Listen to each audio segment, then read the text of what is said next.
माने बाथौआनो बर' जिहेतु बाथौ धोरोमखौ बर'आल' माने सिबिबोयो आरो बर'नि धोरोमखौनो बाथौ धोरोम होनदों जोंनि इसोर सिबिनायखौनो बाथौ धोरोम होनदों गतिके दिनै गोग्गानायनि बाथ्रा जे जोंहा बेवहाय हिरेम्बा बाथौ थानसालिया 50 बोसोर माने दिनै बेवहाय बाथौ सिबिबोनाया सम्पूर्ण जानायनि उनाव दिनै सनाथि मायथाइ फोरबो फालिदों खुंदों बे जों बयनिबो थाखाय गोग्गानायनि बाथ्रा जे कन्टिनिउआस भाबै 50 बोसोर मोनसे थानसालियाव बाथौखौ माने सिबिबोनाया आरो बिनि जायफ्रा बानजायदों मानव गेदेर महेश्वर बर' आरो लोमस्राव दैमारि बिथांमोनाबो बेखौ जौगाखांहोनायनि बेलायाव बेखौ मोजाङै फोसाबनायनि बेलायाव बायदिसिना बिनि जेफोर न' बां लुनाय थानसालि लुनाय बेखौ मावबोदों बिथांमोना दिनैबो कन्टिनिउआसलि आइ आफा रायजो राजाजों नांस्थाबनानै खोब मोजाङै बे सनाथि मायथाइ फोरबोखौ खुंदों बिनि थाखाय बिथांमोनखौ आंबो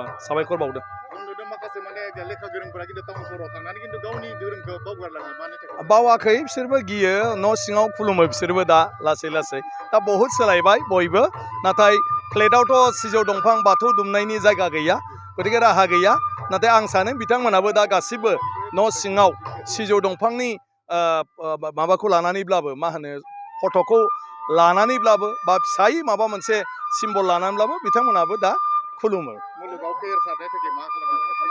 ना दा बयबो जोङो फालिलांबाय थाब्लानो मालाया नुनानै बिसोरनो फोसावगोन जे बुहुमाव बेबायदि मोनसे हारि दं जाय हारिहा सानख'हायै सिगांनिफ्रायनो धोरोम फालिबोनायनि माखासे मा होनो बेबायदि बिदिन्थि दंबोयो हुदा दंबोयो आरो जायनि धोरोमनि सान्थौआ दिनैनि दिनावबो गोरोबो आरो जाय बिथांमोननि सान्थौ बे सान्थौआ अरायबो सैथो इउनिभार्सेल ट्रुथ।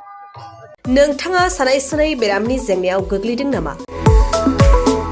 जुदि नोंथाङा सानाय सुनाय दंब्ला जिंगासिनांगौ गैया। चिरां जिल्लानि बेंटल गेट साफागुरियाव दायो एसआइ निउर' थेरापि सेन्टार दंसै। बे थेरापि सेन्टाराव नोंथाङा गोरलैयैनो देहानि सानाय सुनायखौ फाहामथाय लानो हागोन। बे आथिं सानायानो जाग्रोदों ओमफ्राय जानाया एसे सिगांनिफ्रायनो जाखादों ओमफ्राय बिदिनो गुबुन मुलि जाबाबायदों ओमफ्राय हामाखै दिनैनि ट्रिटमेन्टआनो आङो एसे मोजां मोनसिनबाय। जेरै सिं सानाय आफादावरि सानाय मोदोम जरा सानाय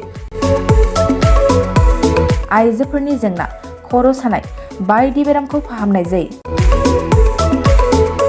लोगोसेयैनो बे सेन्टाराव थानानै फाहामथाय लानो हानायनिबो सुबिदा खालामदों। नोंथांमोनहा एएसआइ निउर' थेरापि सेन्टाराव फाहामथाय लानो गोसो दंब्ला नैबे मबाइल नम्बर 7620160459 नङाब्ला 9476977956 आव थोंजों सुलाद लानो हागोन।